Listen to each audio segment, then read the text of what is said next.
recovery room door burst open as the cardiologist hurried in. Stacy, we're going to take you to the neonatal intensive care unit because I want to give you the chance to hold your daughter. We just don't know if and what can be done. And just as the nurse was lifting my newborn daughter so that I could hold her for the first time, Melissa turned blue. Little did I know then that was just the beginning. Stacy Freilich checks her baby daughter many times a night to see if Melissa's weak heart is still beating. But you'd never know that just looking at this rambunctious 2-year-old.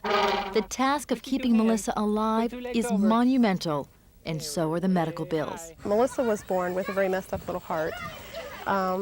She was hospitalized 560 days in 4 hospitals in 2 states, having her heart rebuilt 3 times using cadaver tissue from 6 people. The cost, well over $1 million. The Freilichs are not alone. With the limited care that we are getting at home, we are pretty much nurse and therapist at home too. I had some free time a couple weekends ago and I cut my grass for the first time in a year. See we go, see we go. It's the simple things David Morgan no longer takes for granted. He has twins. Sarah is healthy, and Kyle is struggling with respiratory problems. Like baby Melissa, Kyle's medical bills are $1 million and growing. Both families have private insurance, but quickly learned that under the current U.S. healthcare system, they have to lose virtually everything to save their children. I checked with SSI, I checked with Medicaid, and over again as I filled out these applications, I was being told, in order for us to pick up the costs, you need to have both of you and your husband quit work, become impoverished, and then we can help you out. It's a last resort program, again, intended to help the neediest people in this country. Mark Hinkle with Social Security knows that it's not the small monthly check that families need, but in D.C. and Maryland, just qualifying for welfare means you also qualify for Medicaid, which pays the medical bills. That's tempting if you're willing to give up what you've worked for. Bank accounts, stocks, savings bonds, personal property, real estate, vehicles, basically anything that can be converted into cash and be used to pay daily expenses. The system needs to be changed, period. And know that you don't have to take no from the case manager as the bottom line, and that you could advocate for your child. The Freilichs are actively fighting for change, testifying on Capitol Hill for fairness and reform. They're raising money and awareness nationally. Melissa is the poster child for the American Red Cross.